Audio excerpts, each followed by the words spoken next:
Good evening, everyone.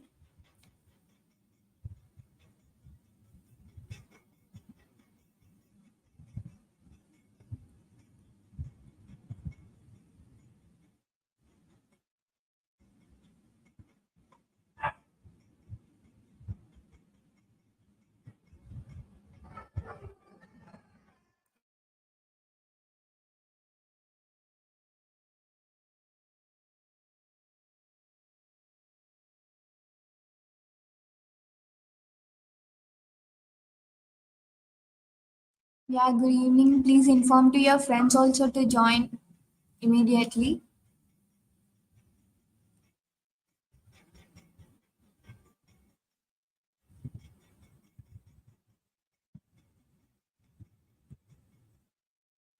Yeah, good evening.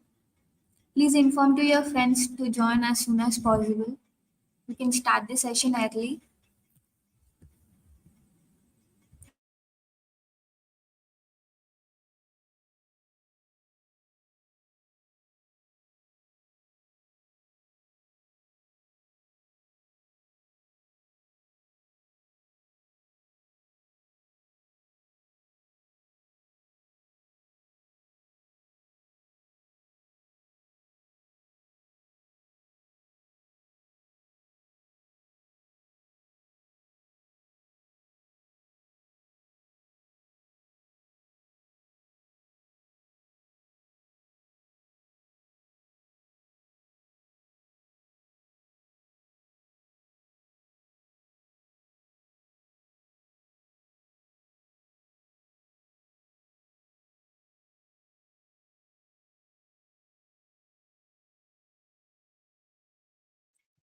Yeah, good evening, Karthik, Sagarika, Asneen, Srinidhi, Ashrita.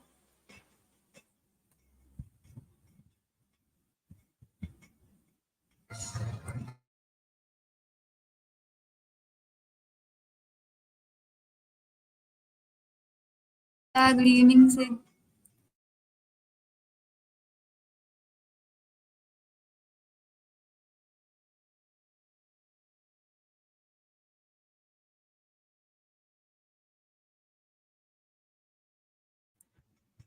We'll wait for a few more minutes.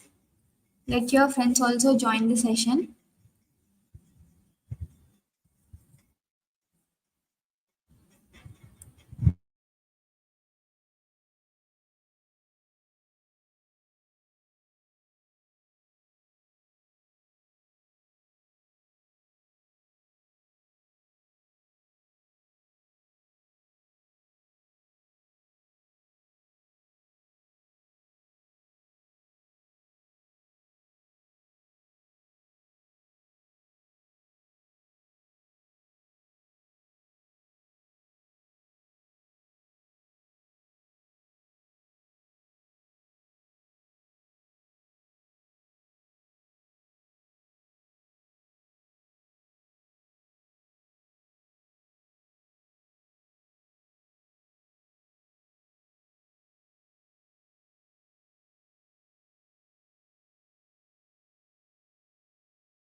A very good evening to all. I hope yesterday's session was clear to all. Is there any doubts? And did you work on the task given?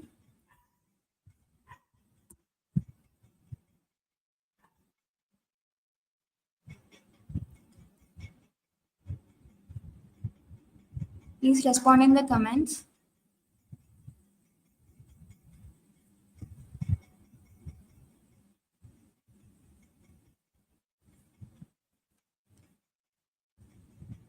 Yeah, okay, Shweta, thank you. Welcome to the day 3 of the Python Bootcamp.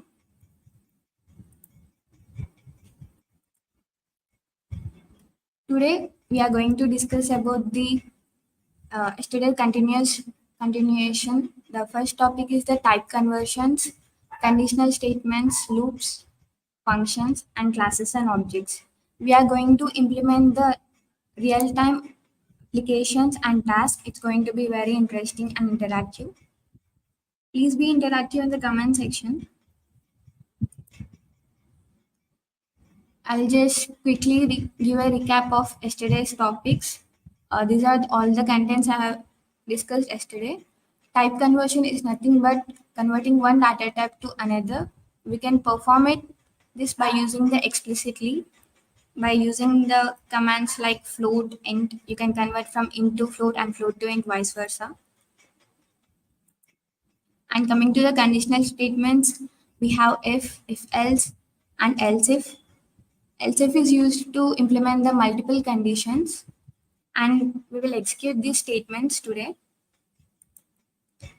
Coming to the loops in Python, we use loops to perform the repetitive task. The whatever the contents or the block of statements inside the loops will be continuously run by the Python interpreter until the condition is satisfied. We have for loops and while loops. These are the syntax for the for loop and while loop. For loop will run the block of statements for each iteration, while the while loop will run the block of statements until the given condition is true. When the given condition becomes false, it will exit from the loop. Coming to our main topic, that is functions. Functions is the essential building blocks in Python. It will convert the complex task into the smaller, easy, manageable task. Uh, as we discussed earlier, in loops, we will perform the repetitive task, like the block of statements inside the loop will be executed repeatedly, whereas in functions, we will reduce the repetitive task. Like for example, if you have an application where you need to perform the sum logic like for 10 to 15 times, will you write the same sum logic 10 to 15 times in the whole code? If you write so, the length of the code will be increased so that the complexity also increases. There we introduce the concept called functions. Is my voice clear right now for everyone?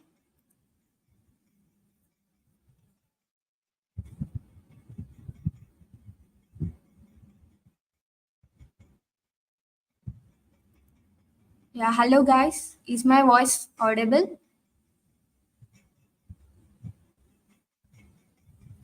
Please let me know in the comments. Yes, thank you. And functions, yeah. If we have a task where we need to implement the sum logic like 10 to 15 times, if we write the same logic many times, the length of the code will be increased. So if we write the same sum logic inside the function, then when we call the function name, we can execute the same sum logic many times according to our desire. So by the concept of functions, we can reduce the code length and the complexity also will be reduced, and the reusability will be increased, by which the there is a time saving for the developers also. And we have arguments in functions. We have arguments like positional arguments and keyword arguments. We will discuss in the execution part. We have the local and global variables. By the name itself, it indicates that Global variables indicates that the variables which are declared outside the function can be used throughout the program anywhere, whereas the local variables, it is permitted to only the function. The variables which are declared inside the function is only available in that function. We cannot execute those variables outside the function. This is the syntax for function. As you can see here, def, that is def, it is a inbuilt keyword by the Python interpreter. If we want to declare a function, it is mandatory to use the def. So by using this, the Python interpreter can understand that we are declaring a function. The def keyword should follow by the function name. Here the function name can be anything. The function name must represent the purpose of the it should represent the purpose inside the function. Like if you are writing a function regarding the sum or average, if you are writing about logic about the average, then the function name should be average, and it is followed by its parameters. Parameters are like input variables. If we take sum, the input variables are like two variables, and inside that statements we will write the logic like sum is equals to a plus b. Till here, the function declaration is completed. Then if we want to access the statements inside this function, then we will need to call that function. We will call the function by using its function name. Like if you have a function name like sum, then you can use this like sum and followed by round brackets. So when you call the function, then whatever the statements inside the function will be executed. I hope you have gotten brief understanding about the functions. If yes, can you please type yes in the comment section?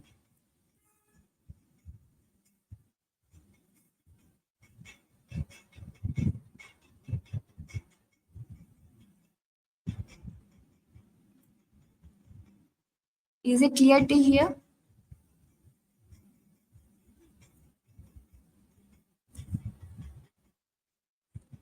Okay, thank you.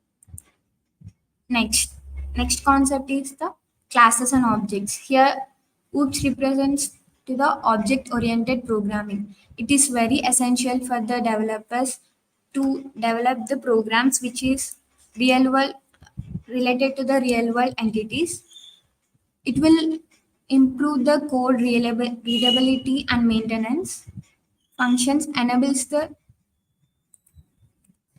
objects, increases the code modularity and easy maintenance, and we can have a better organization. Simply, the object oriented programming means it is a combination of classes and objects. Now, what is a class? Class is a combination of the attributes and behavior. As you can see in the below example, in Python, if you want to create a class, you have a inbuilt keyword that is class. And remember that the starting letter should be small c, not capital, because the Python is a case sensitive language. Then we are taking a function class name. Class should be followed by the class name. Here we are taking the class name as dog, and inside the class, first we are declaring the attributes. The attributes are similar to the variables, which describes about the characteristics of the dog. Like here, the basic characteristics may be the color and the breed, that is German Shepherd. Till here, the attribute declaration is completed, like the variables are declared. And then coming to its functionality of a dog. What basically dogs do is they make some sound like wow. And we are creating a function that is called sound. Inside that, we are printing the statements, like we will write the logic expressions according to the task required. And this is the class. Until here, the class creation is completed. Now, if you want to access any variable or any function inside this class, you need to create an object to the class. How you will create an object to the class? Object can be created by using the class name. Here I'm using the class name as dog. And inside that class, we are declaring the attributes. The attributes are similar to the variables, which describes about the characteristics of the dog. Like here, the basic characteristics may be the color and the breed, that is German Shepherd. Till here, the attribute declaration is completed, like the variables are declared. And then coming to its functionality of a dog. What basically dogs do is they make some sound like wow. And we are creating a function that is called sound. Inside that, we are printing the statements, like we will write the logic expressions according to the task required. And this is the class creation is completed. Now, if you want to access any variable or any function inside this class, you need to create an object to the class. How you will create an object to the class? Object can be created by using the class name. Here I'm using the class name as dog. So as you see here, the down last statement, that is dog. Now I'm just calling the class by creating an object. Now object will help us to access whatever the functions variables present in the class.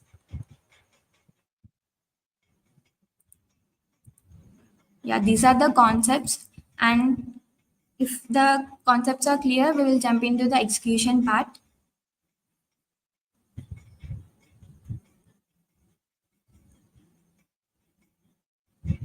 Is the concepts for today is clear?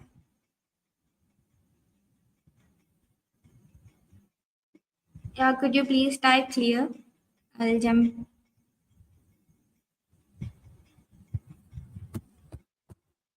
Yeah, Shweta.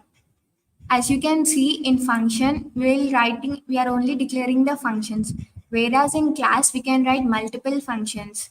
If you take a big examples like creating a bank account, creating a student's grade report, there we need have many applications of many functions in that.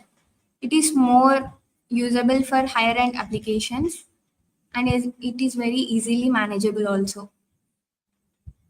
In the class, we can use many functions and many variables also can be declared.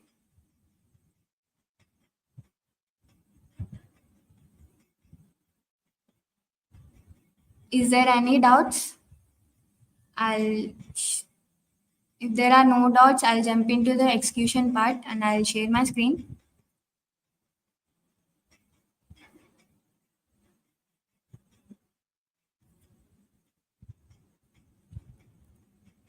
Yeah, okay. I'll just share my screen.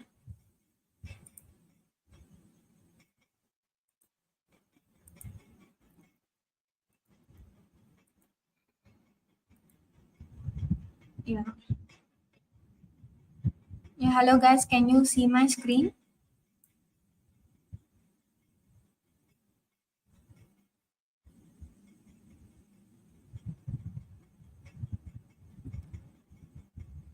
Is the screen visible to all?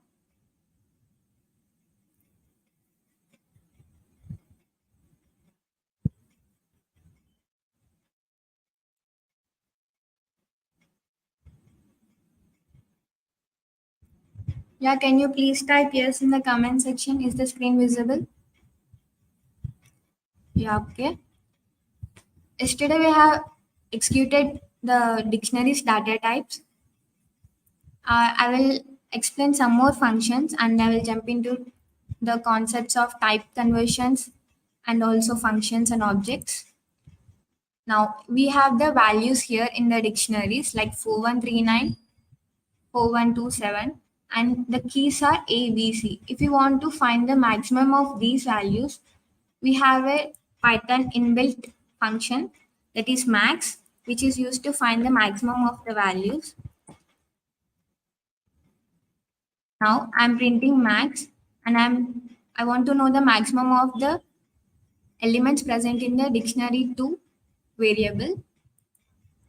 I'll just print this, run this. As you can see, in the all values present here, the 4139 is the maximum value. Similarly, you can also print the minimum by using the command min.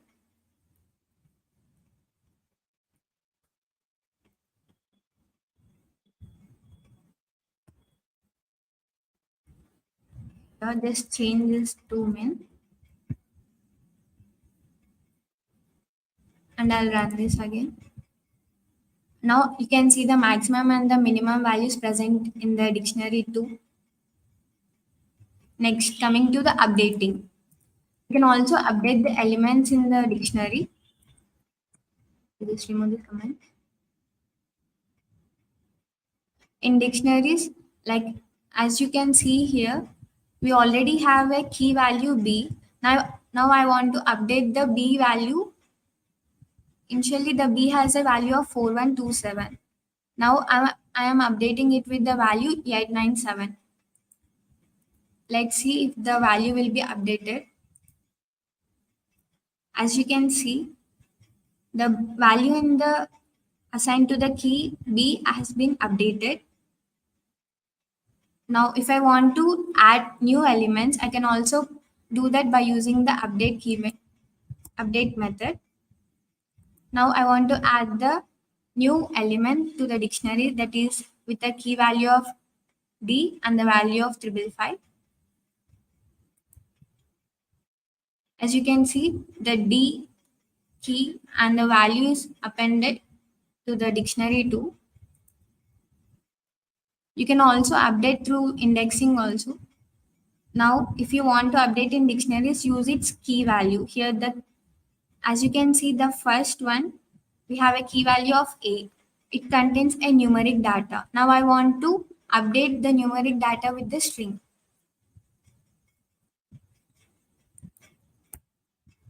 I'll run it. Now, uh, can you see the output? The value assigned initially to the A variable is numeric. Now it is updated with the string value.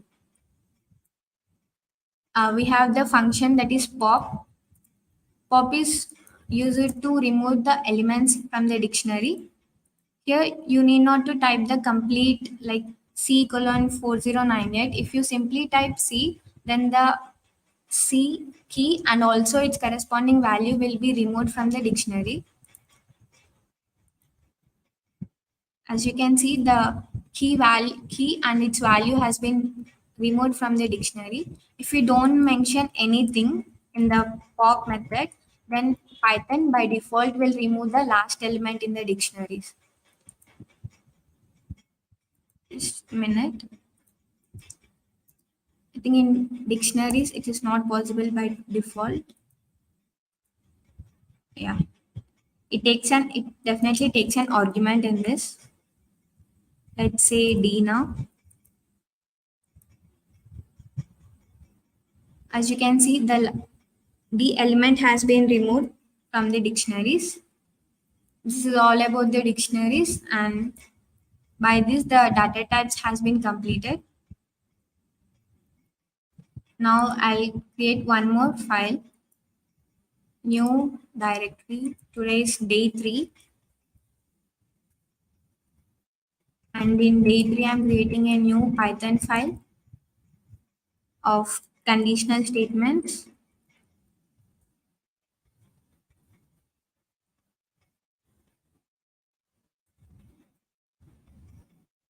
Yeah, I'll quickly give a small example about the type conversions first. I don't want to spend much time on this because we have many important concepts like conditional statements, loops. Yeah, typecasting is converting one data type to another. Let's say A is equals to 5. Now Python will implicitly understand that the 5 is an integer. Now I want to convert this integer to float. First I'll print its type of A.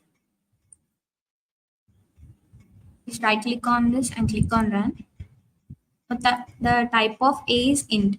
Now I will convert this into the float. This can be done explicitly.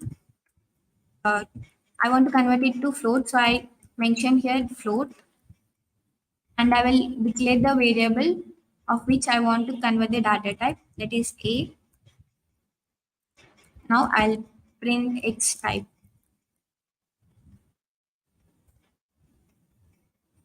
Now when I run this, it will give a class float.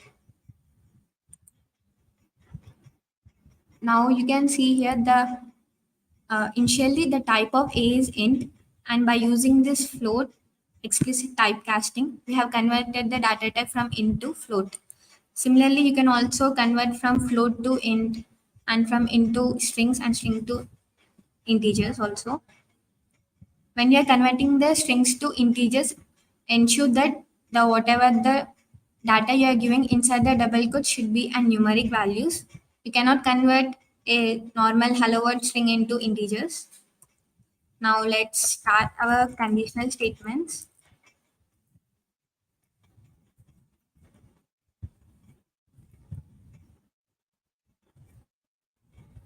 The conditional statements are if else, and if else. The if else will allows you to write the multiple condition in it. Let's write our first program in if else. That is, we need to check a given number is positive or not.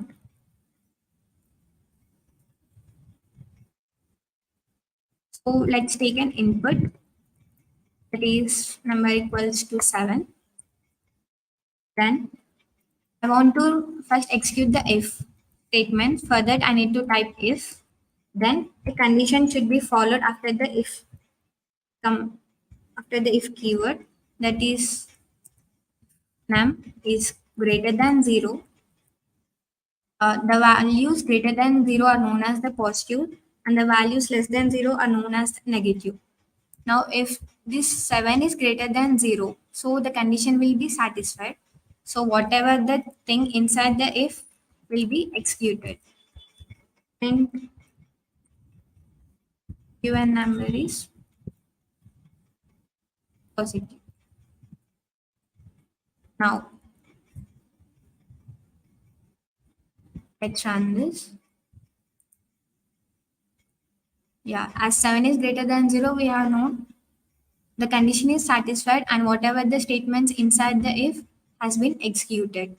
As you can see here, when I type enter, it automatically giving it a tab space. It is known as the indentation. It should not be like this. If it is like this, the indentation will be violated and you will face an error. Next, coming to the if else. Whenever the condition of the if is not satisfied, then it will jump to else. Else print the given. If it is not positive, it should definitely be a negative number. Number is negative. Now I will change the number to -1. As you can see, the -1 is not greater than 0. So this condition is not satisfied. Now it is directly jumped to else. Whatever the condition inside the else is been executed. That is given number is negative. Is the first sample program is clear? Then I'll go for if elif statements.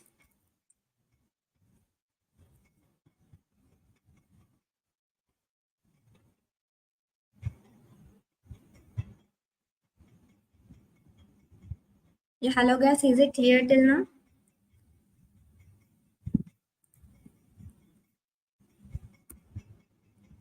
You may know in the comments.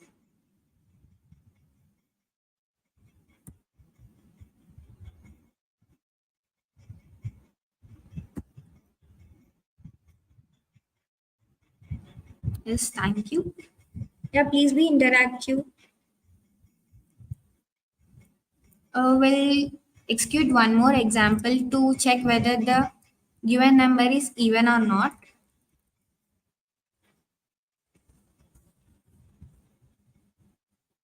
For that, we'll take one more input. Now let's take it from the terminal line. Enter any number. Then if the given variable percentile to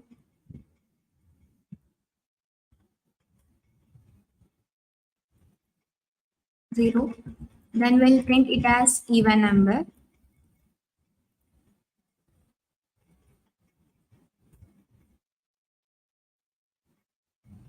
As you can see here, if the given input, for example, I have given an input of 4.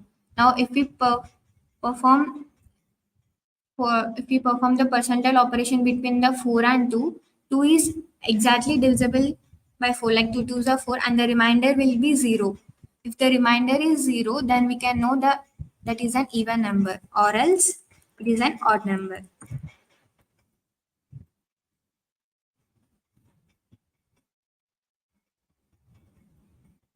Let's run this.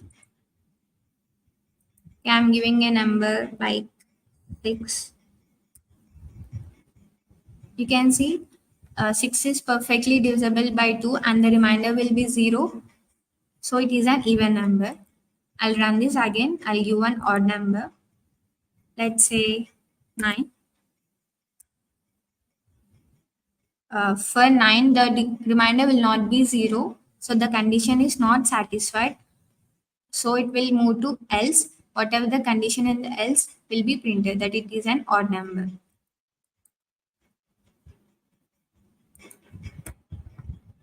Coming to the if elif, I have said before, if elif conditions are used if you want to give multiple conditions. Now let's take an example, like picking the grade based on percentage. Like we know the grading system, right? If the marks are above 90, we'll grade them as A plus. If the marks are above 80, there are A, and if the marks are above 70, the grade is given as B. So let's execute that. This is a real life task where we see in our daily life in our schools and colleges. Let's take an variable percent. Now I'm taking this as a float value because every point value is important, right? Like 99.5.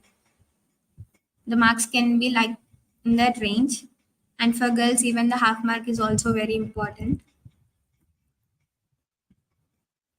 Input, enter any number.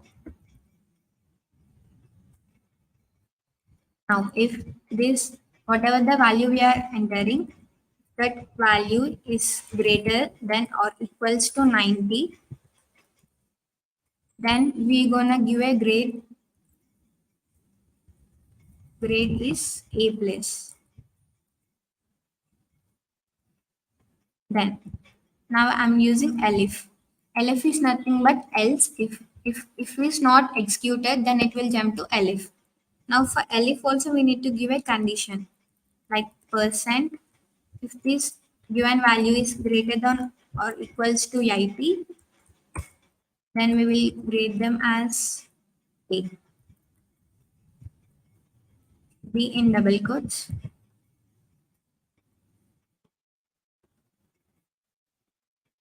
Then one more condition, that is elif. You can view the conditions, increase the elif statements according to your desire. Let's say 70. Now the people who get marks above 70, I'll grade them as B.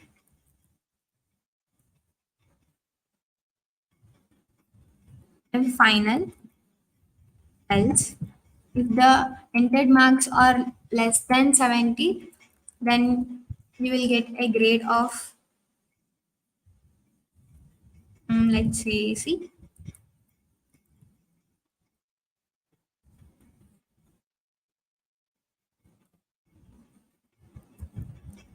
Now let's execute this.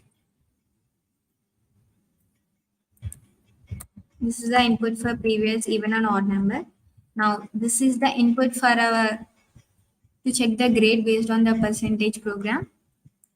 I'm giving marks like 95. But if you get 95 marks, this condition is satisfied. So it is printing the statements inside the first if, that is A plus.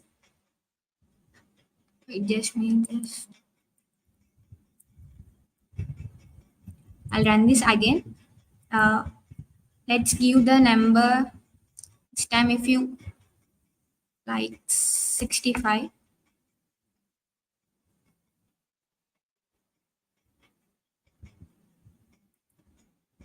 and this is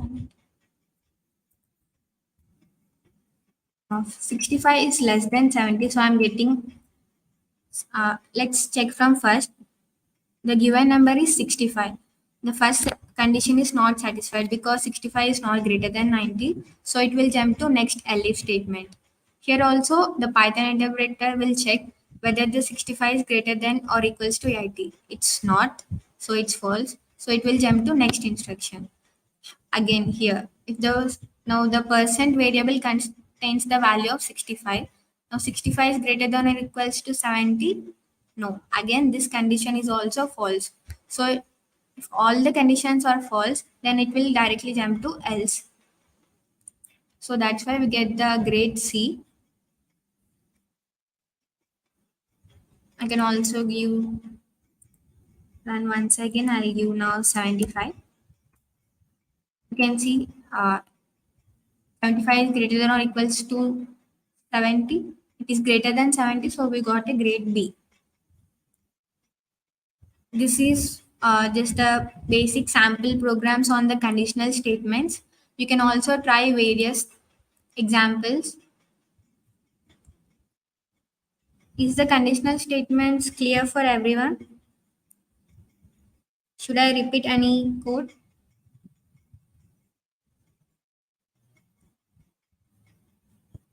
If it's clear, we can jump into the loop statements.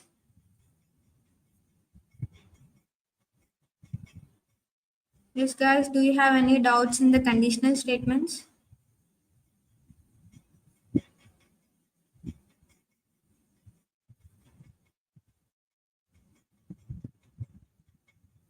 Okay. I need more responses. Yes, Sidhu, what's your doubt?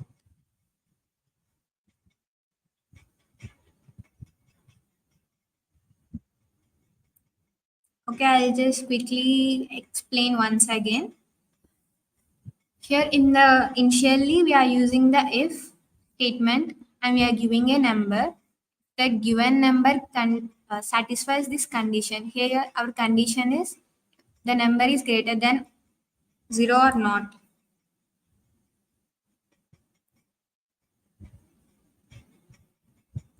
Switch case or we can use the if statements. If you have different case statements, you can use this elif statements with a.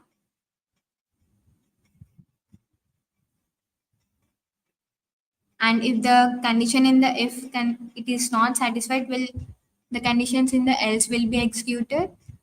And similarly with the if elif else. I hope everyone is clear with these concepts.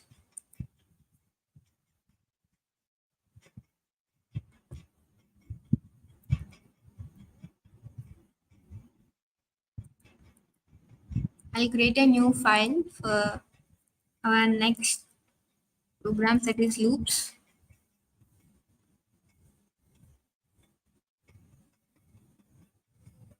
It, can you quickly tell me what are the types of loops in Python?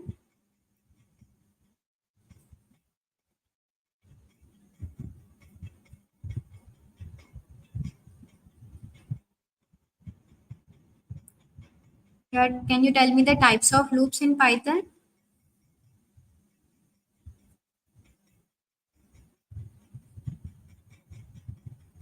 Can anyone in the comment section? Yeah, yeah, that's right. First, we will execute now the while loop. Yeah, as I said earlier, whatever the conditions or the block of code inside the while loop will be executed continuously until the given condition becomes false. When the given condition is false, then only we will end the execution.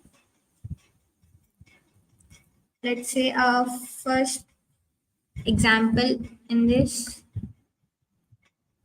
incrementing and printing the values.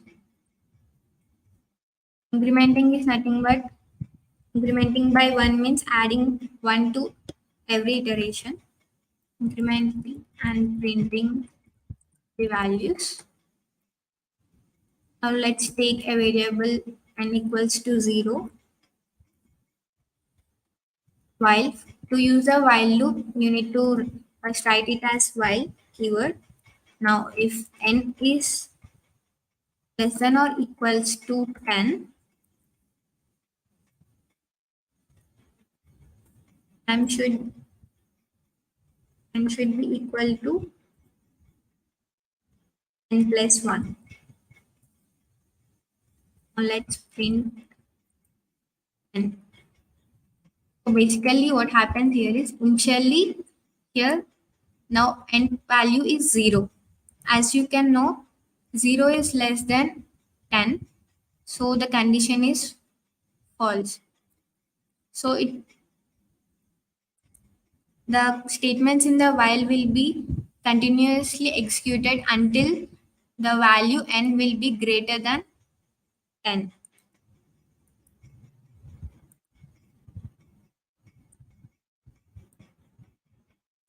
Yeah, as you can see here. Okay, now initially n equals to 0, that is less than 10. It will go into the loop, and here initially n value will be 0, and here we are incrementing means 0 plus 1. Now the updated value will be 1. So we got 1 here, and then still the 1 is less than 10. So again it will increment. Now previously the value in the n is 1. Now again we are incrementing by the value 1 means adding 1. So the current value in n will be 2. So it will also be printed. Similarly, until the value in the number variable n is greater than 10, that is 11, until the value in the n is 11, the loop will be continuously executed. So this is the output for every iteration. That is, we are getting the values from 1 to 11. After 11, we are not getting any values because the condition is satisfied. That is, the condition is over and we are exiting from this loop. Let's take some more examples. Like sum of n numbers. Like sum of n numbers. For this, I'm using a list. I'm taking an empty list and another variable 0. While this n1 is less than 10. Sum of n numbers, now we are finding the sum of 10 numbers here. This colon must be present to after the writing the condition, then press enter. Now we need to perform the sum, means n plus 1. Then whatever the updated values will be appended to the list. Yesterday we have discussed about the append operation in the list. We can we can append the elements to the list by using the method append. Now I'm appending the values in the n.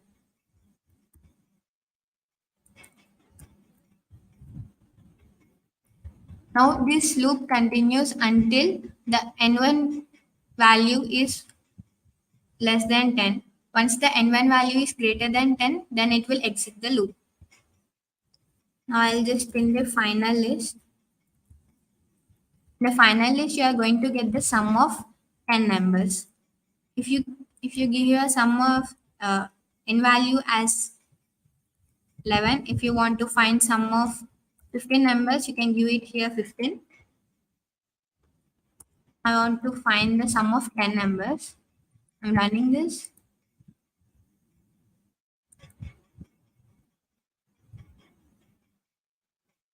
Just a minute.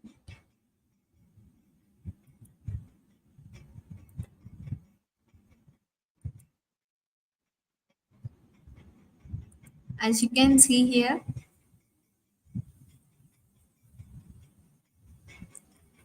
the values, in the first iteration, the value is 0 here, and we are adding 0 plus 1.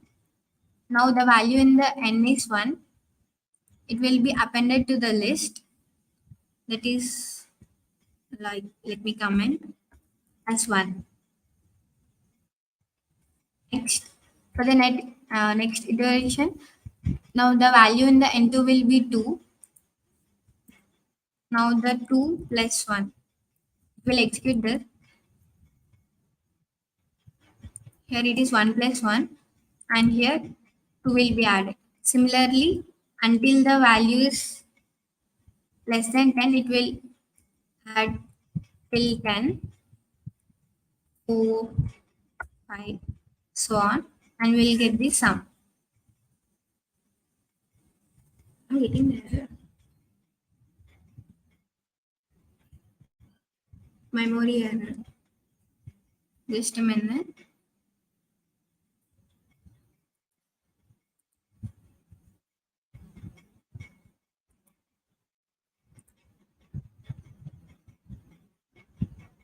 There's an issue with my memory.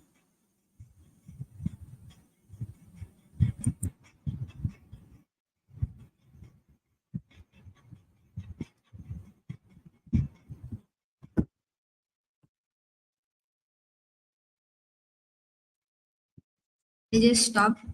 I need to print this sum of this, right?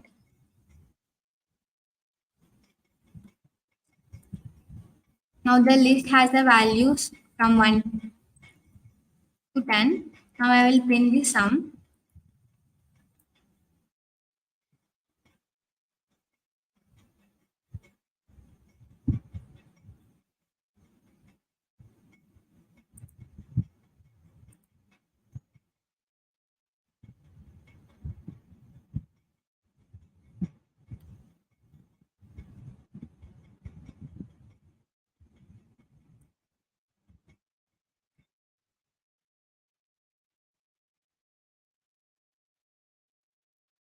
It's taking time.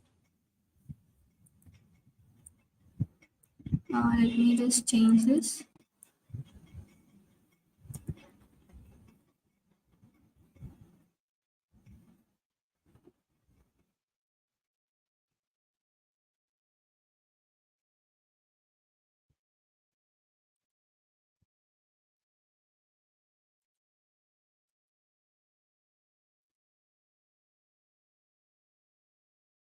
Yeah, you can see here now. In the list, the elements are appended like from 1 to 10. I have given the initial value is 0, and the values in the elements are appended to the list like 1, 2, 3, 4. Like every value, for every value, it's been appending. And then all the values in the, we have 10 elements in the list. Now I'm using the sum method, which is an inbuilt method in the Python. If you use the sum of list, now whatever the elements present in the list, the sum operation is performed in that, and the sum of 10 numbers are 55.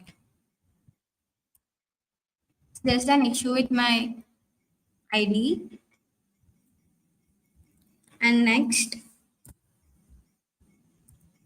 let's go into the for loops. The first program in the for loops is iterating through the string. Let's take a variable as string is equals to hello world.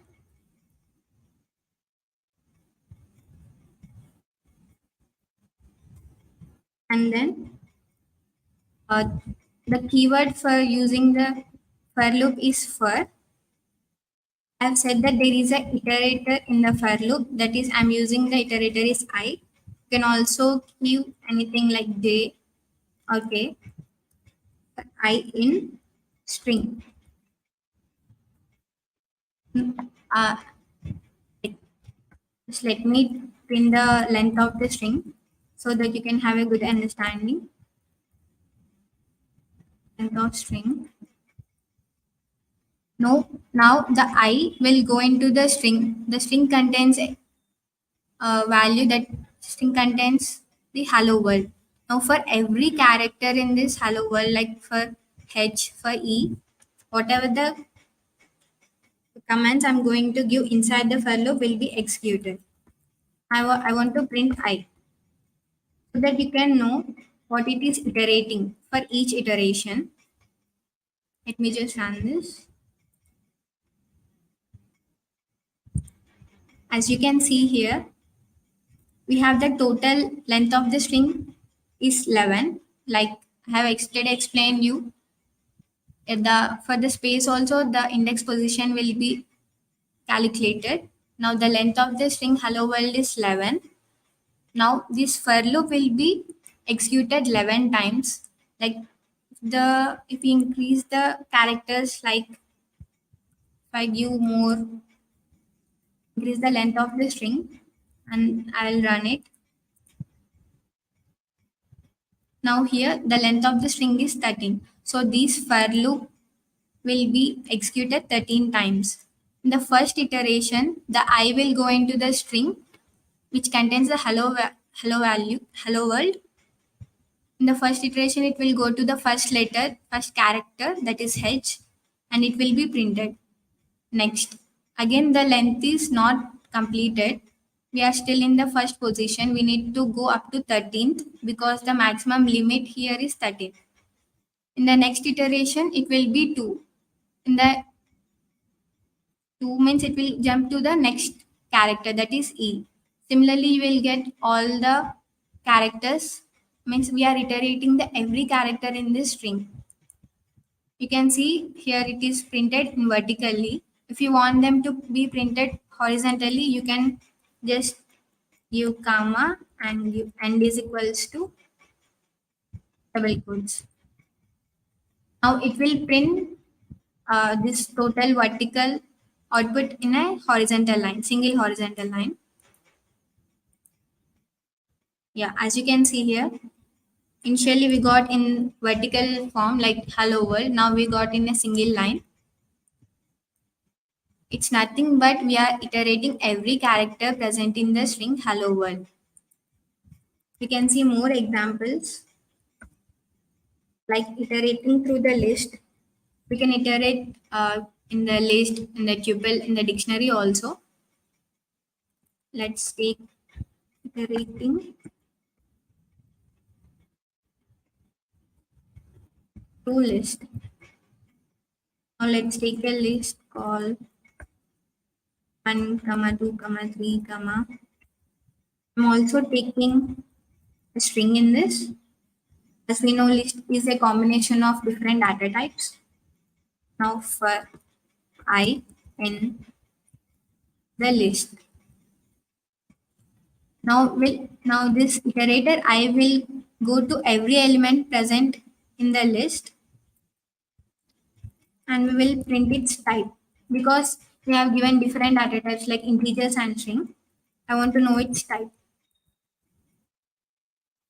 of I. Now let's run it. Now the output will be in the first iteration, the I value will be 1. Now the type of 1 is integer. And in the second iteration, it will go to the second element, that is 2. Now 2 is also integer, then we will get its type, that is int.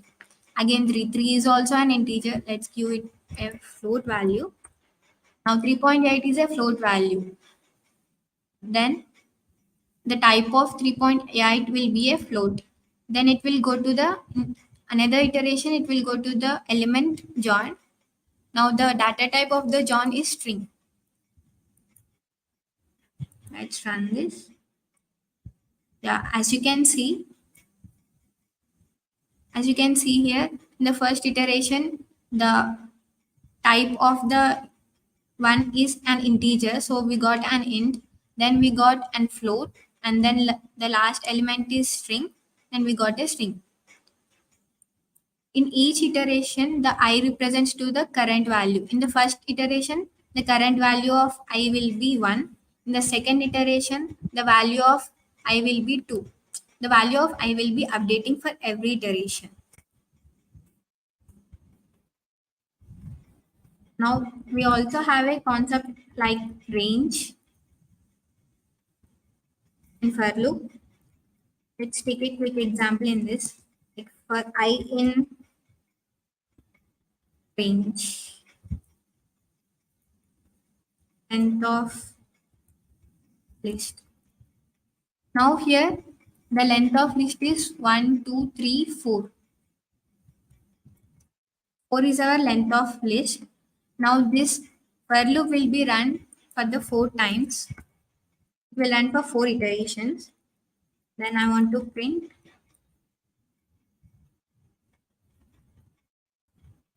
list of I.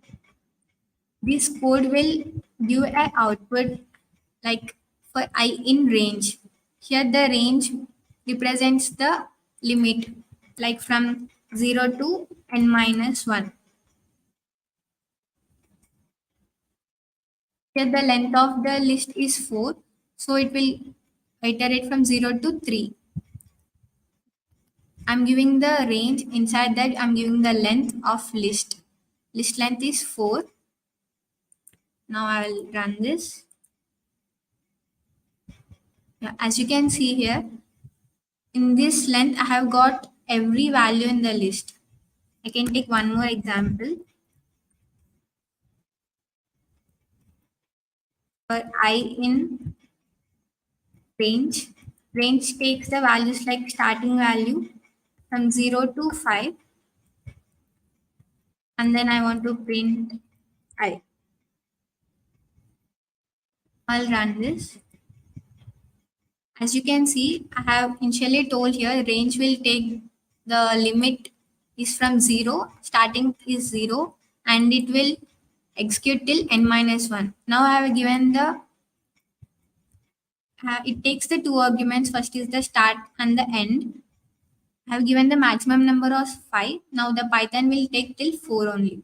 So we got the output for I in 0 to 5 means we have the values like 0, 1, 2, 3, and 4.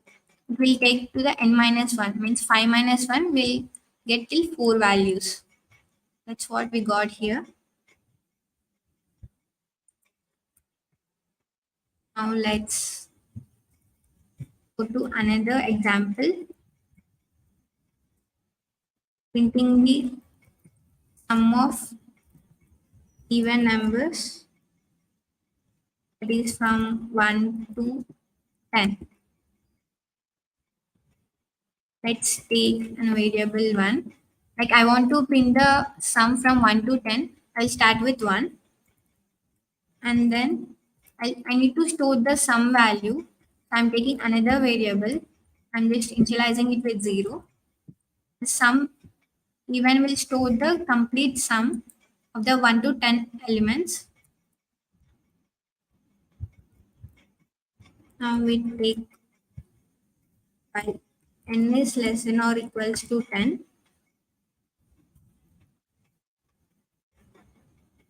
If n percentile 2 equals to 0,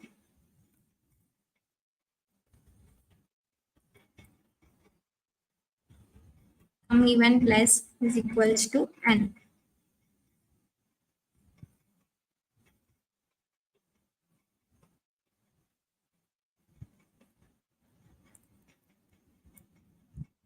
N plus 1.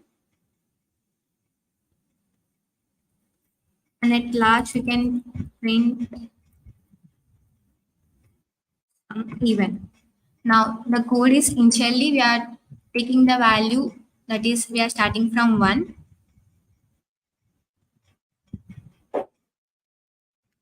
And then the sum even, the total, yeah, it should also be k.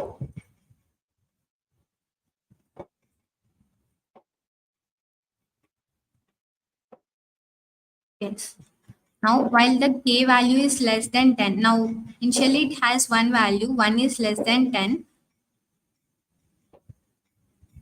Then if 1 is percentile with it will divisible by 2, and if the remainder is 0, then we can know it has a even number. We will only calculate the sum of only even numbers, not odd numbers. Now this line represents that sum even equals to sum even plus k value. This is a shortcut for this expression. Like initially in some event it is 0. Now in the first iteration it is 0 and the value in the k is initially it is 1. So it will be 0 plus 1, and after that we are updating the, like we are incrementing the k value so that it should print from 1 to 10 even elements. I'll just run this.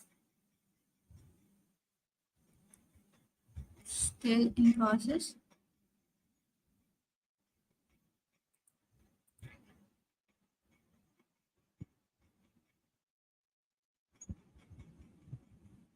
Yeah, we can use the combination, like we can club the conditional statements also with the loop statements. We can try the many variations in this according to our application. It's still running. I'll stop this execution. We'll just start again.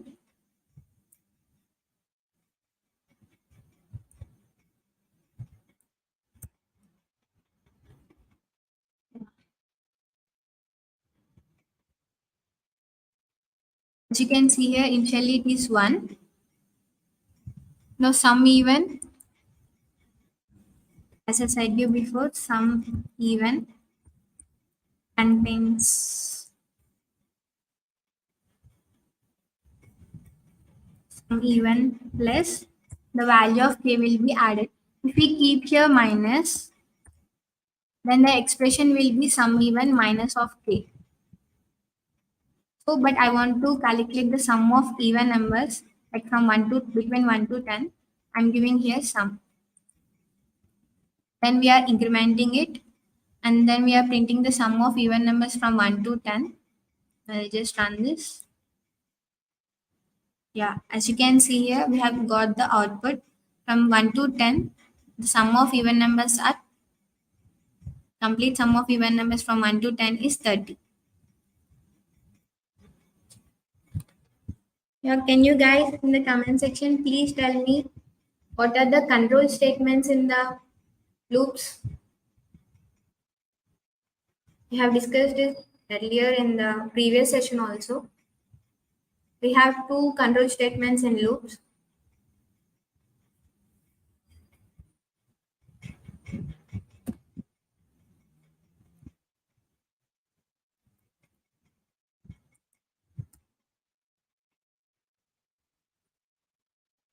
Yeah, anyone in the comment section?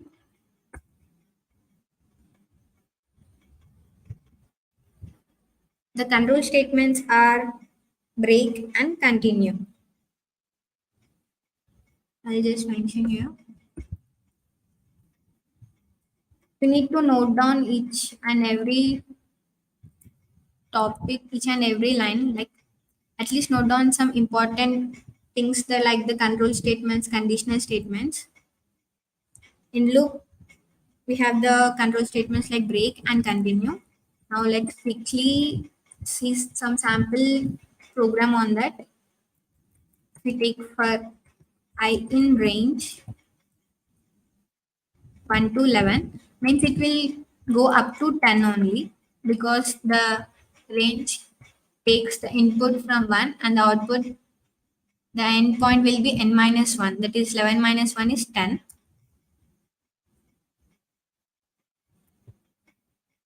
Next, if I equals to 5, then it should break.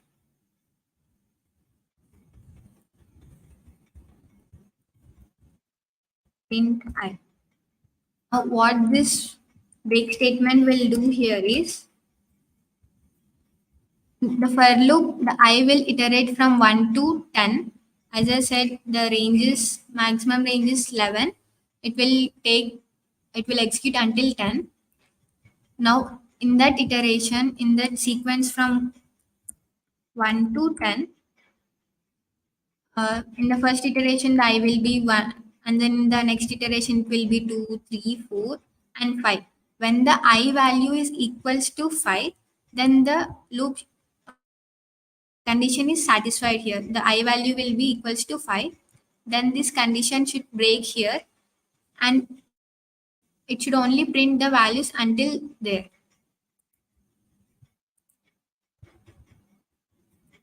Yeah, as you can see here, I have given a condition here. When the I is equals to 5, then it should not print any further elements. It should break there. The break statement, what it will do is it will terminate the loop if the condition mentioned here is satisfied. If I give another condition like 7, then you will get the output till 6. The break statement simply terminates the loop according to the mentioned condition.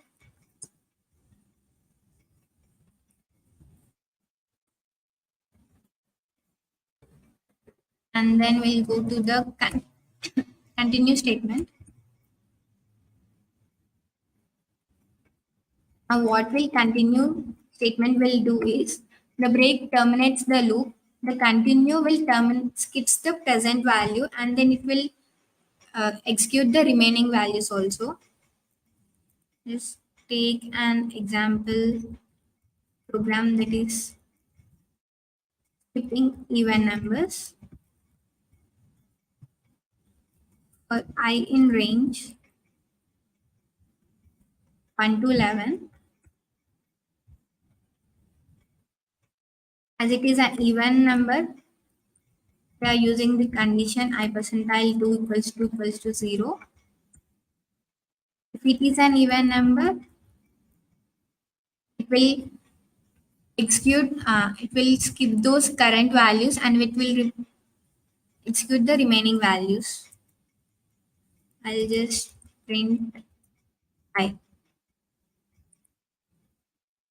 Let's run this.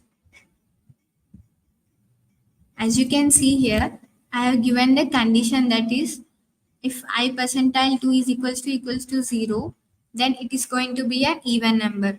So the continue statement, what it will do is if the condition is true, it will skip those values and it will print the remaining values. Now I have given the condition is even. I have given the condition for even, so I'm not getting the even values, I'm getting the odd values. If I give here not equals to, and if it is not equals to means we are indirectly telling that if the numbers are odd numbers, it should not print it. Then only the even numbers will be resulted in the output. As you can see here, we got only the even numbers like 2, 4, 6, 8, 10.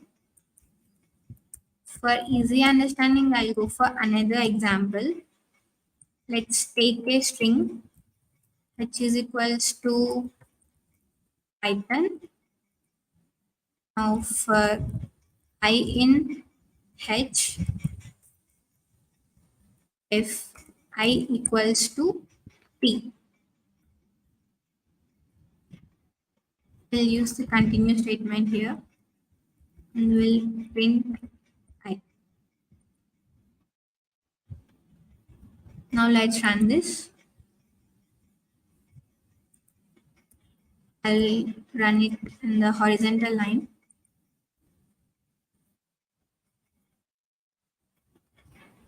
Yeah, as you can see here clearly, now for I in H is a variable which consists of the string Python.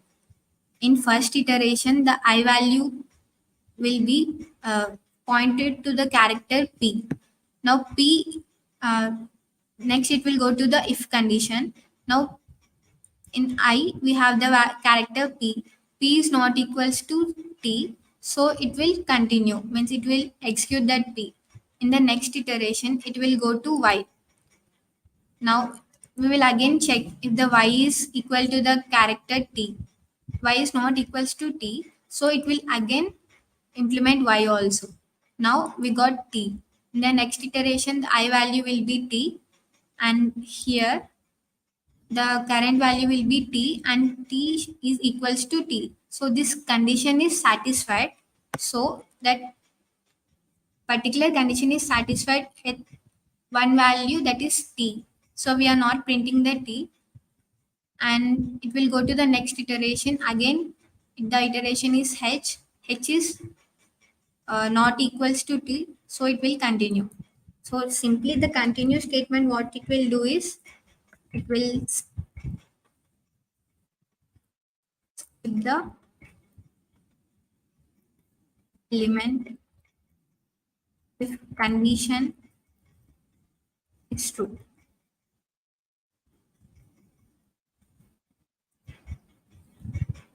Now this condition is true for t equals to t, so it will print the other elements other than t, that is HON. So you can see in this output there is no character like t. These are the control statements. We can also use it for different applications.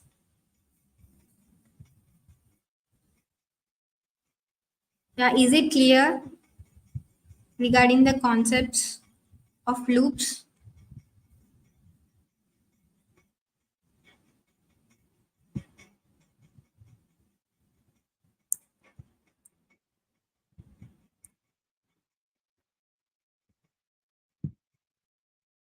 Yeah, everyone in the comment section, is the concepts of loops are clear? We have discussed about the while loop first. Now I'll just quickly explain briefly. Yeah, okay, I understood. You can practice this. I'll create a Google Classroom and I'll update everything.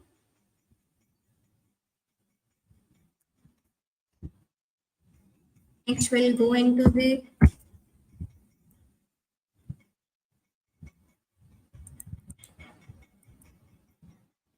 functions.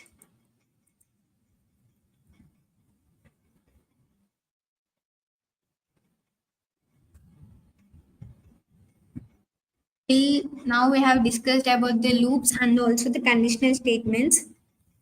In functions, I have earlier I have explained about a keyword which is used to declare as a function in Python. Did anyone noted the keyword? Initially, we started with def. Def is a keyword which is used to declare a function, to create a function. Let's take an example. It is, let's create a function called sum function. Now, definitely after the keyword def, it should be followed by a function name. I'm giving a function name as sum, and I'm giving the arguments, that is a comma b. And inside the function, now I will write its logic for sum. That is s is equals to a plus b. That is the logic for the sum addition, right? And now we will return this variable. If we mention return s, whatever the resultant stored in s will be returned whenever we call a function. If we don't mention anything, the Python by default will return a null type. Now if I print result is equals to, now I'm calling a function by using its function name. Here the function name is sum. So I'm calling this function sum. Here we just gave the variables a and b. We didn't assign any values to them, like integer values 5, 10, like that. Let's give an input like a equals to 12 and b is equals to 13. Now this is the sum, which is the same name we have given after the def keyword. Means this is the function name followed by its values. I'm giving its arguments, that is values 12. Now These are the positional arguments. If I give here 12, then the Python will take it as a equals to 12, and then there is 13, and here the next variable is b, so it will take b equals to 13. Now I just call this function, so whatever the logic inside this function will be executed. The logic inside this function is a plus b. Now the sum operations will be performed between the 12 and 13, that is 12 plus 13. We'll just print this sum is equals to result. Our result is stored here. As you can see here, we are not executing this function. Whatever the logic we needed, that is a plus b, is inside the function. We are calling the function explicitly. We are calling the function. I can call it as many times, like I want to print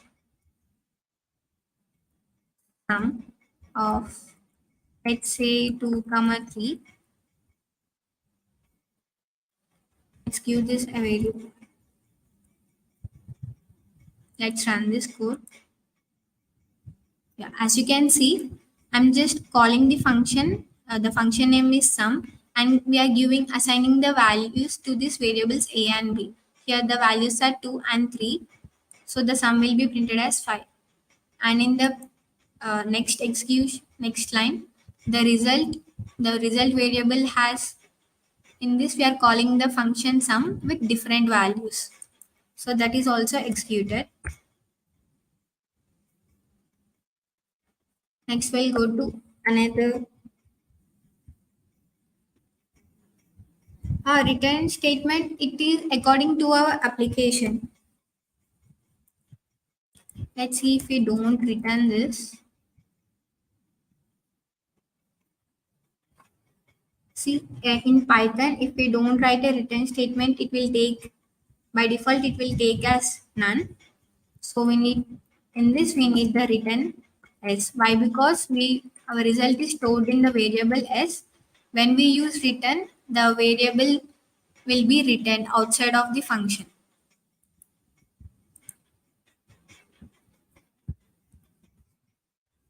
Okay, do anyone has doubts still here?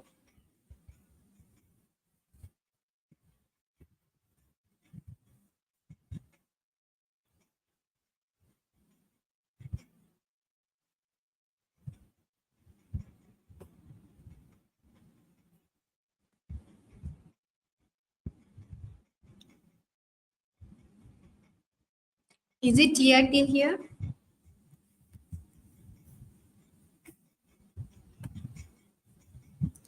Yeah, Maithili, what's your doubt?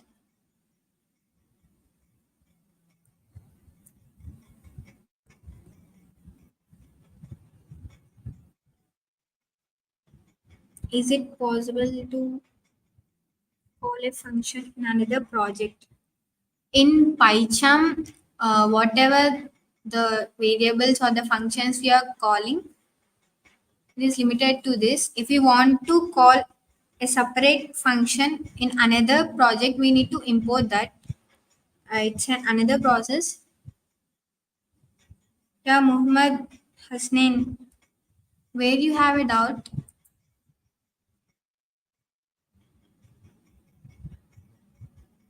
Okay, I'll explain once again.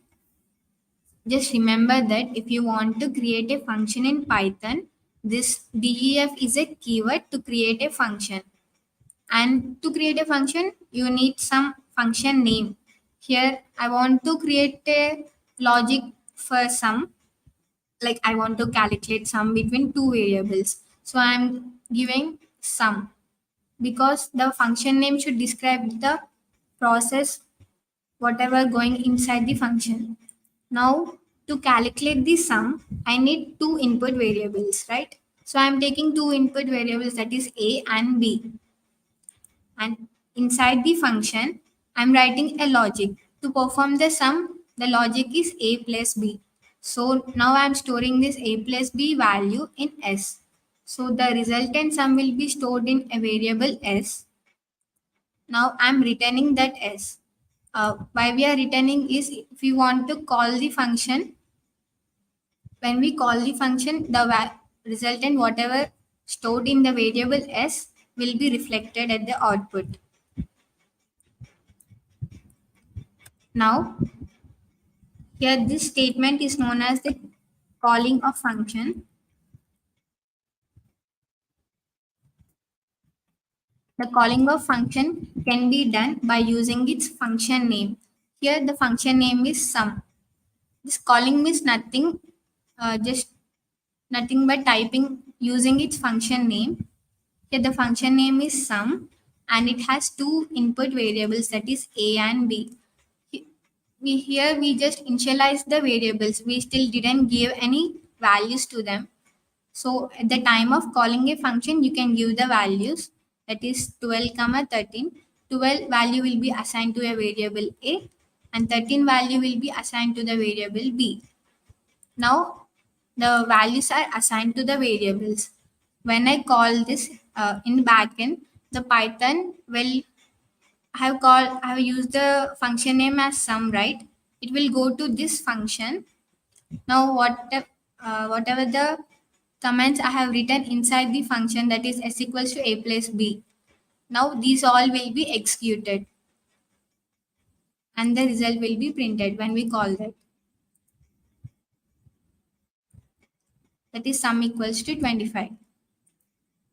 Let's take another example, like another definition, like greet. It's just a basic one. Greet name comma age. Like I want to greet you like hi Maithili and like hello Maithili and your dash age. Just let me print like hello comma. You can use this flower bracket. Hello.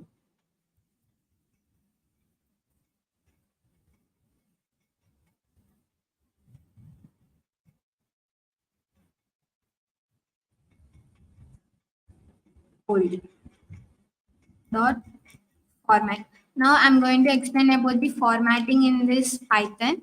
Here I have used the flower brackets after hello. Now I'm using the format keyword in Python, which is an built-in one. I want to give their name and I have also mentioned another flower bracket after your. There I want to print age. Now what the Python will do is the flower bracket, it's point out to the format. In format, I'm giving it as name. Now the whatever the name, if I give it as Maithili, it will go into this flower brackets. Then it will print hello Maithili. And then the second flower bracket will be direct. The age variable will go into the second flower bracket and it will print its their age. Now the definition is completed. Now I want to call this function greet. How I need to call this function is by using its function name. Here the function name is greet. I'm using greet and here I just gave name and age, but I didn't mention any name. I didn't mention any age like numeric value. I'll give a age. I'll give the name, that is what small name. Let's take Ram and then comma age. Let's take 20. Now here this statement is known as calling the function. Now let's print this. As you can see, here I have called the function, that is greet, which is a function name while we are given by creating a function.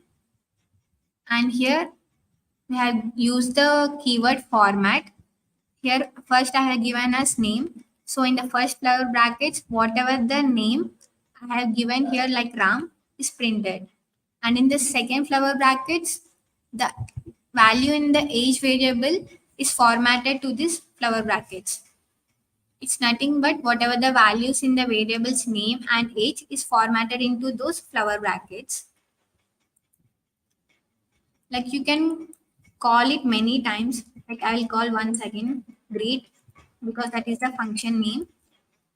I'll give another name, Maithili, age like 21. If I call it once again,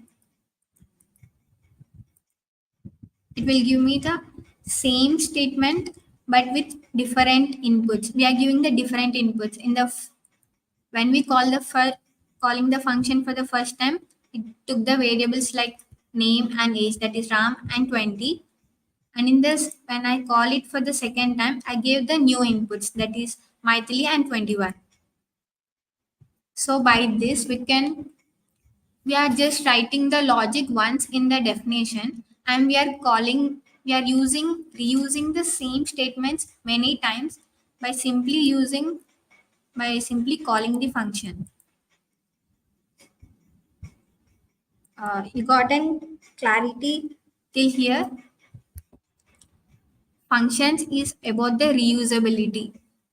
Like I don't need to always write the print statements. I want to print Ram name. I have many students in class. If we take 10 students, I cannot write for everyone print first student name and first student age. I cannot print if in a class there are 60 members. I cannot write a 60 print statements, right? I can just write the ones what I want to be printed, like hello, their name and their age. That is the main format, main output. And we can change the 60 students. We can give the 60 students names here by calling the function.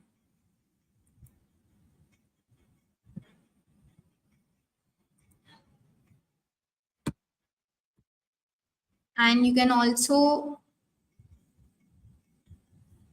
by this, in calling, at the time of calling the function also, you can give the, assign the values like age is equals to 30 and name is equals to Bob. As I told you before, it takes the function takes the arguments like the positional arguments. In initializing the function, I have given in the order name and age. If I print here,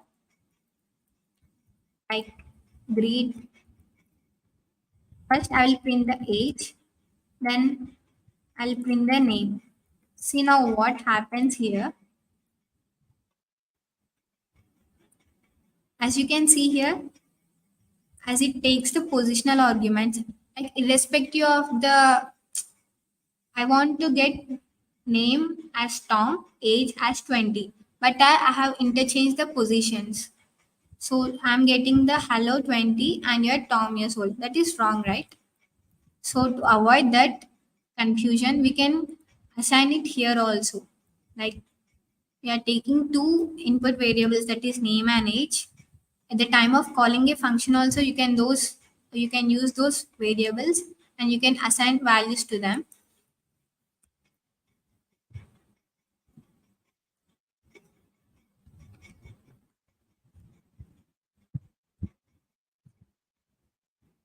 Yeah, is it clear for everyone?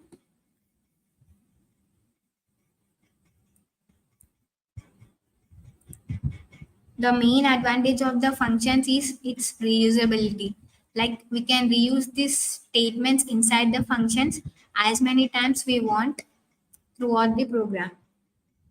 That's the main objective of the functions. Okay.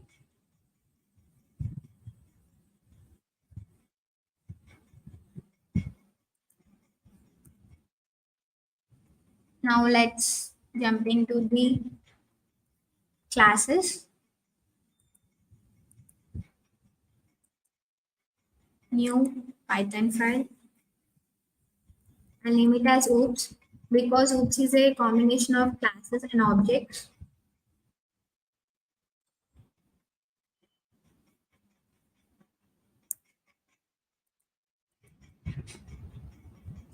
Yeah, okay. Now create a class. There is a keyword in Python called class. And I said you before, it's a keyword, right? And it is case sensitive. You cannot use capital C. If you use capital C, it cannot create a class. Case sensitive means if it is mentioned small letters, then it should be small letters.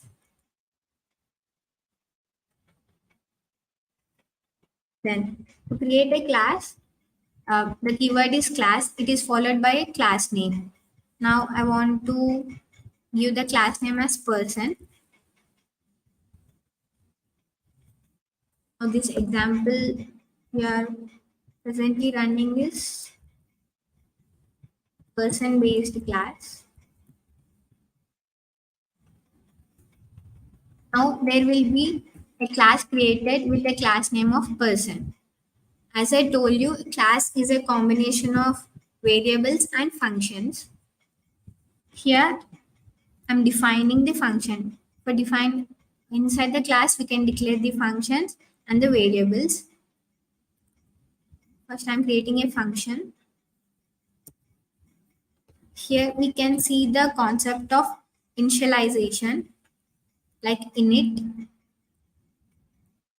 For this, we need to give two double scores and make sure you are giving it as init.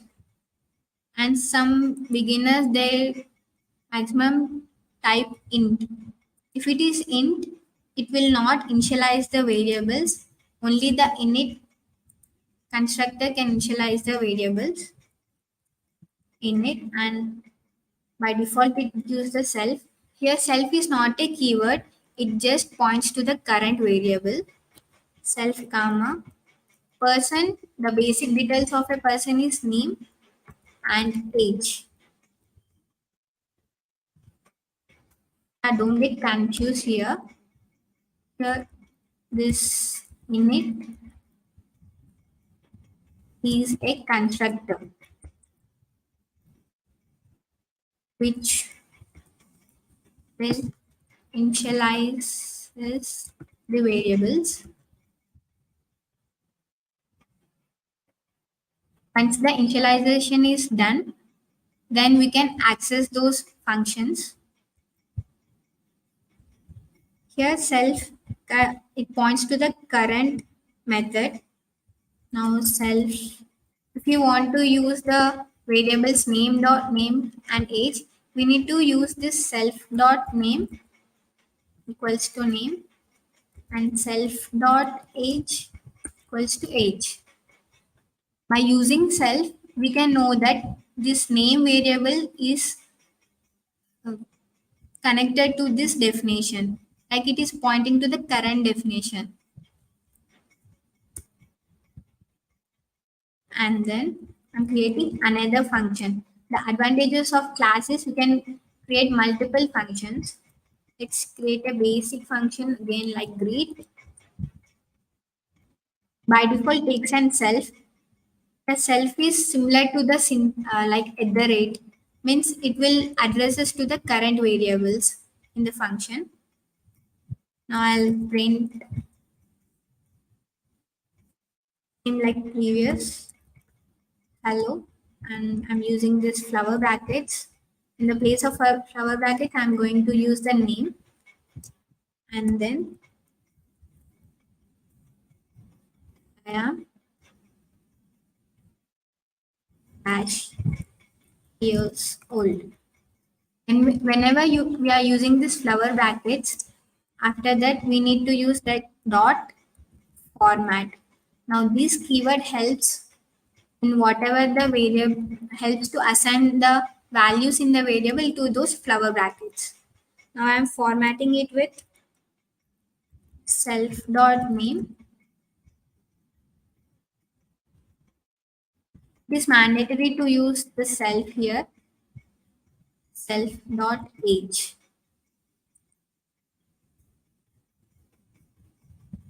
Now, the creation of class is completed. Here our class name is person. Now, after the classes is created, if we want to use this variable that is name and age or the function greet, we need to create an object to the class. Object creation. Now, let's see how we will create an object. It's very simple and similar to the how we are calling in functions. For creation of objects, I'm using a variable p1 is equals to. I want to create an object for class person. So I need to use this person, like class name here is person. I'm using it here person.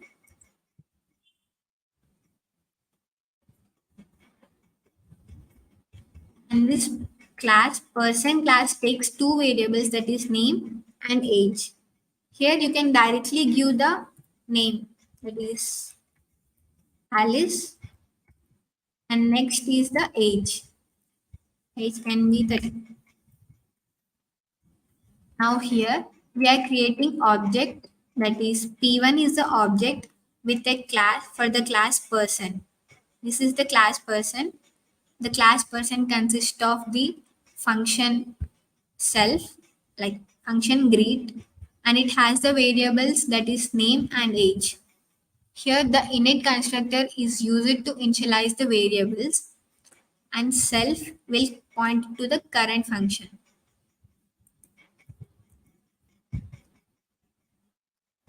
Now, when I use this, object is created to this class. Why the object is created is to access the variables and functions inside the class. Okay. Now let's call the function. I'm calling the function greet by using the object. Here the object is p1. P1 dot. I want to call the function greet.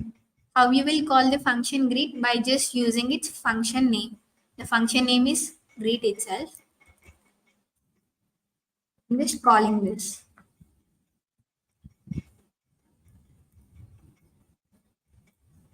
Calling the function. Quickly run this.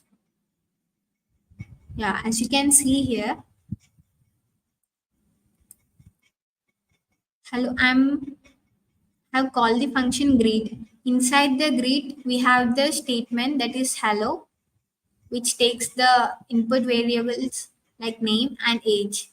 Here we have given in object, we have given the inputs that is name and age that is as name we have given Alice and for age we have given the 30. We can call many times the same function by using the object p1 dot like this is for the person one. There is another person. Like I can create multiple objects to the single class. Now I'm creating another object. Like to create an object, we are using P2 is another object. So P2 equals to, I want to create object to this class that is person. So now I'm using class name person. And then I'm giving the second person has different name and different age like Tom and age is 15. Now I have created another object for the same class and I have given the different inputs and I want to call the function in that. Now p2 dot greet. Now the output will be hello Tom, I'm 15. I'm 15 years old. Now just run this. Yeah, as you can see here, we are getting hello Tom and I'm 15 years old. Like this, similarly, you can create as many objects as you wish. Just you need to give another P3 and you can use the class name and you can give the inputs. Let's take another name. I'm creating another object. I'm calling the function with respect to this person. If I don't mention the round brackets, it is not considered as function. So it is mandatory to mention the round brackets here. Then only it will be identified as a function. This is the basic program on classes and objects. I'll just again quickly explain this. In Python, if you want to create a class, you should first use a keyword called class.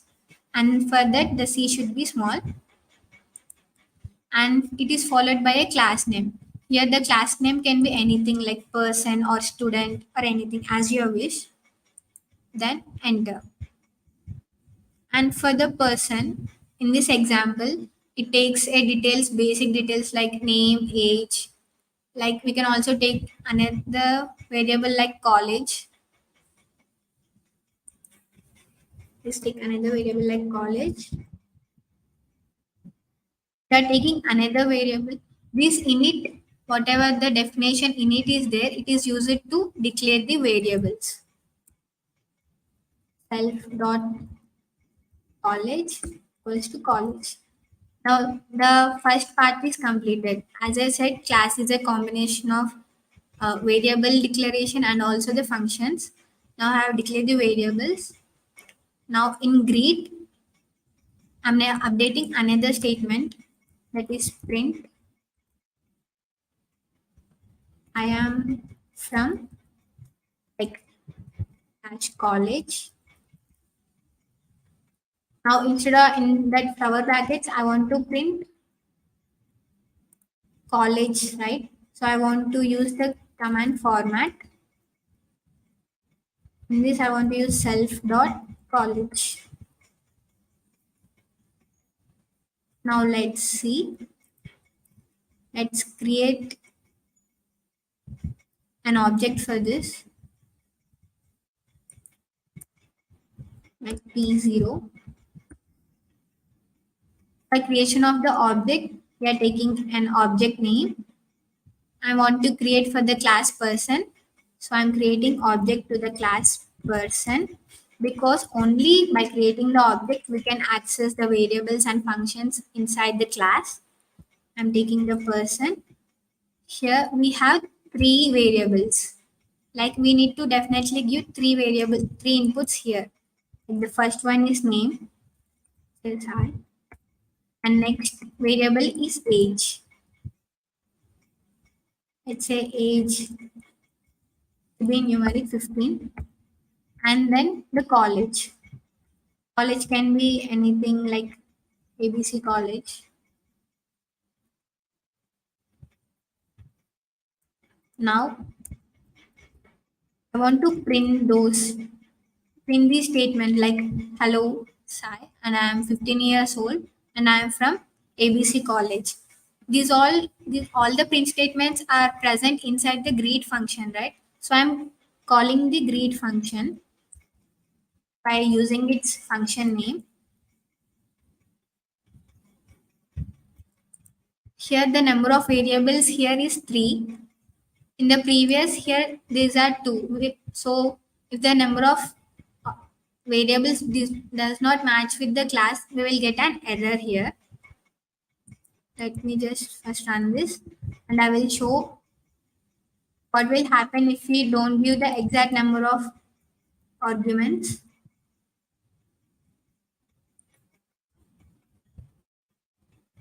Just run this. Now you can see here I have created an object for the class person. It takes three variables, three parameters. We can also say three arguments. The first one is Sai, name. It is formatted to hello, the first bracket, and then comma, I am 15 years old. Now the variable value in the age is formatted into these flower brackets. Next, and the next statement inside the function is print. I am from dash college. Here I'm assigning, like formatting the value in the college into this flower brackets. So I have also mentioned the third variable, that is college, and I'm calling this function greet.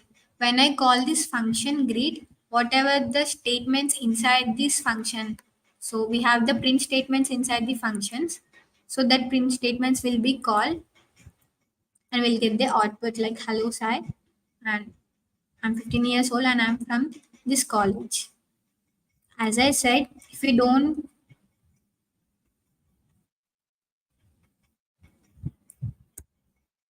like in the main class we have three variables. Instead of three, here I'm giving only two.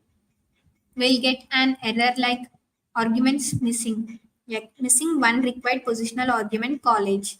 See here, I have mentioned only the name and age. I didn't mention the parameter college, so it's giving an error like missing one positional argument. Now if I give here the third positional argument, that is again xyz college, now we will get as usual,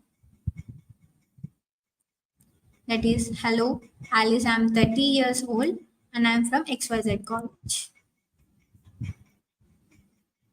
Yeah, this is all about the classes and objects. See, the classes and objects are interrelated.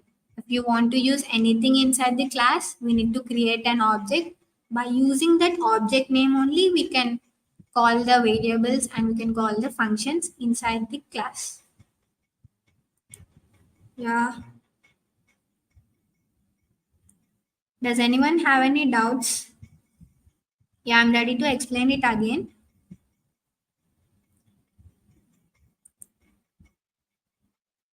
Everyone,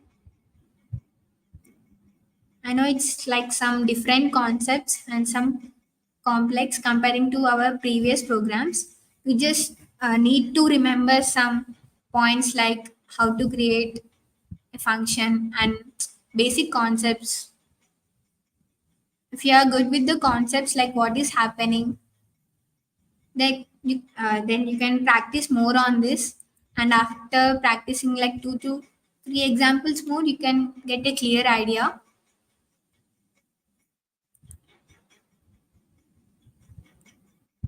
Yeah, still I want more responses.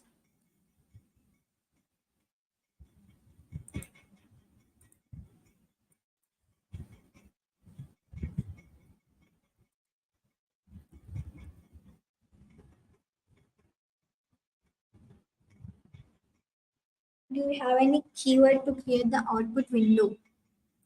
Shweta, like we can clear the variable, like we can clear by using a clear method, we can clear the list tuples. We cannot clear this terminal window.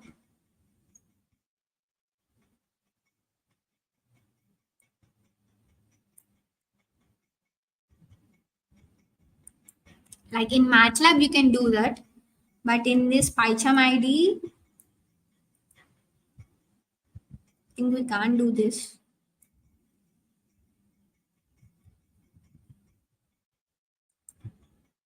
In MATLAB, you can have the commands like clear and close the window.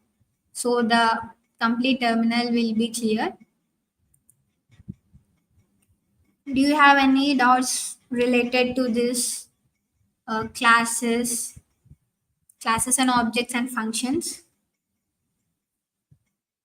I'll just give the quick recap of what we have discussed in today's class. We have discussed about the conditional statements, type conversions, loop statements, and functions, and then classes and objects. The main difference between the uh, classes and objects and functions is in class we can define many functions as many as we want. The main motive of these classes and objects and function is to improve the reusability. Like as you can see, the length of code is decreased. If I want to print the same statements for like 10 students, the code will be lengthy. Instead of that, I can just call those print statements. I can just update the new students' values so that the length of the code will be reduced. The reusability will be more in this. The complexity also will be reduced. I'll ask my team for the feedback form.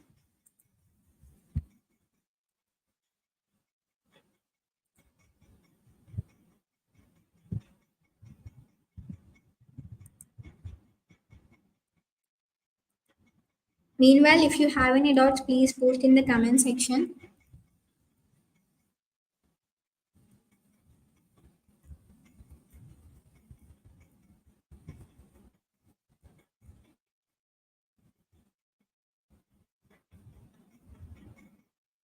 Yeah, coming to today's task, I'll just stop my screen sharing.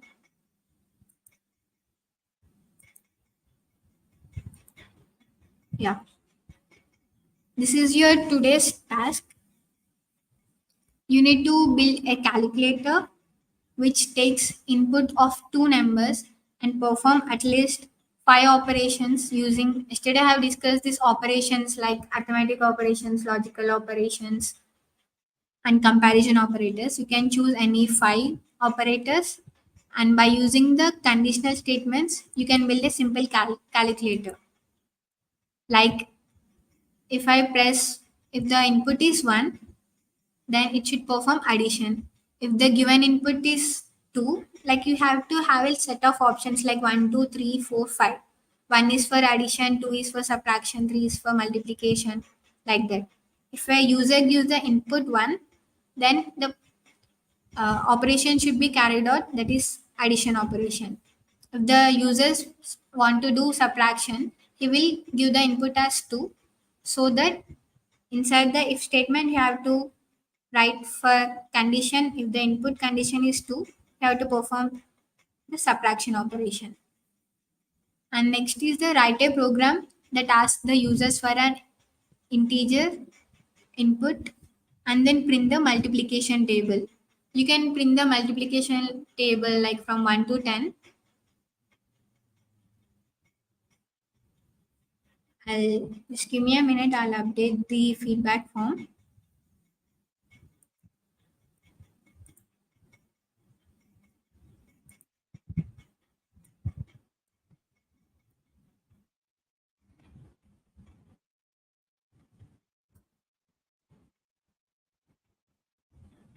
So the feedback form is live.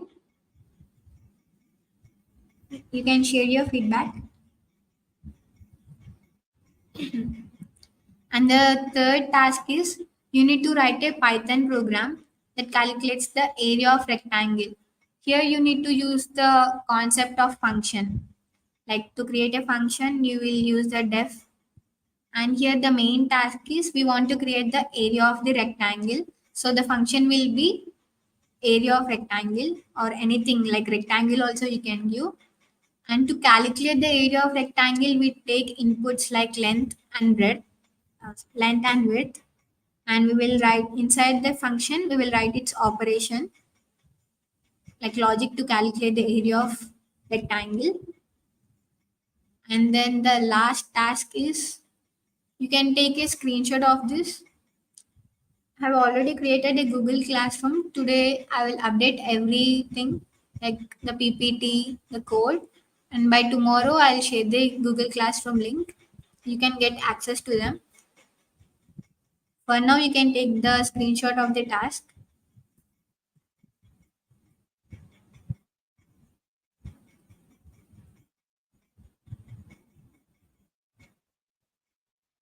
In the feedback form, you will have a option to select the date. Please select today's date and give your feedback.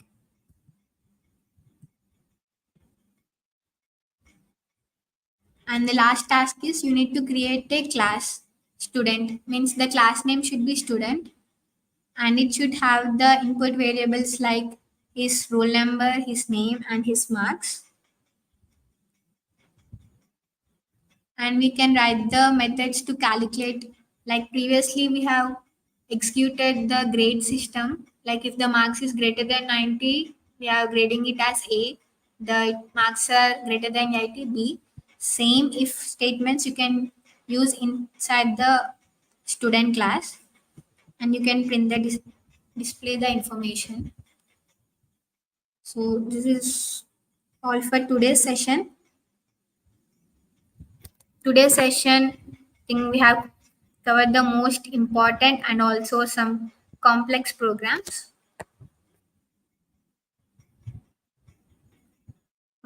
That is starting from the type conversions, and then after the type conversions, we have executed the conditional statements like if else, elif, and we have executed the loop statements like for loop and also for the while loop. And in that loop statements, we have the control statements also. The control statements are break and continue. And then we jumped into the functions. Functions is to reduce the repetitive task and to improve the reusability. We can declare the function and we can call the function. So whenever we call the function, the whole code inside the function will be executed. And similarly with the classes, but to access the variables and functions inside the class, we create an object. Then by using that object, we are accessing the functions and variables inside the class. So that's all for today's session. Let's say just quick recap of what we have discussed today.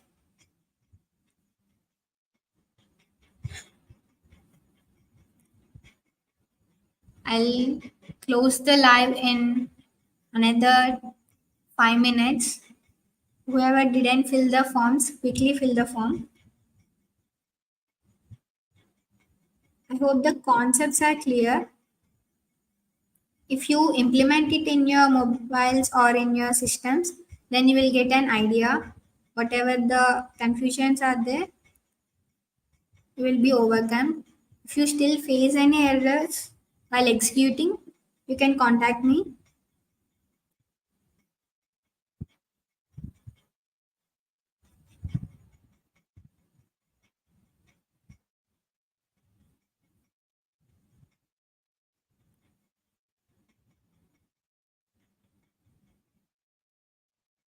Is today's session clear for everyone?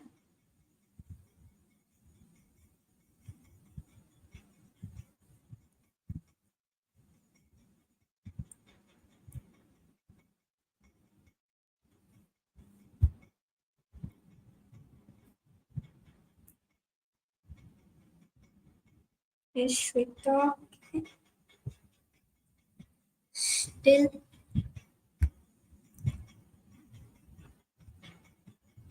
Tarek, which concept you didn't understand?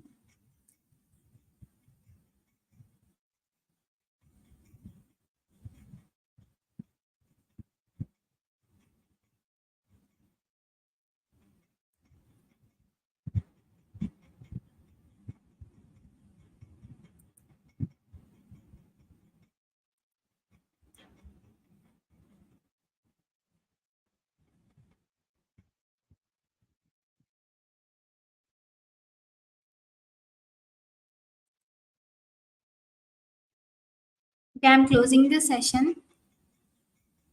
Thank you, everyone. Good night.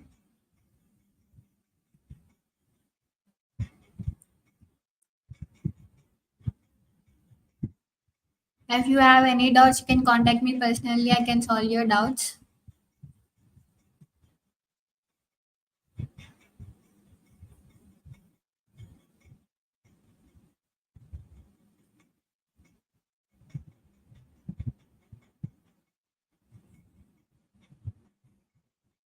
You can ask your doubt right now itself. Yeah, okay, thank you.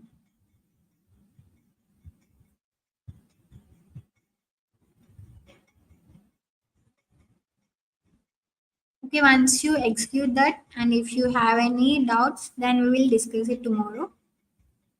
Is it okay for you, Tarek?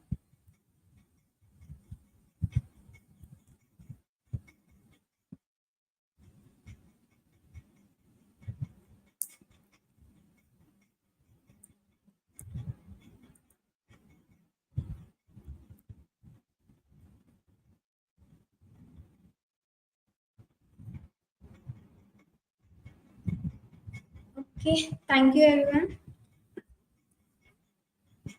Yeah, okay. I'm ending the session.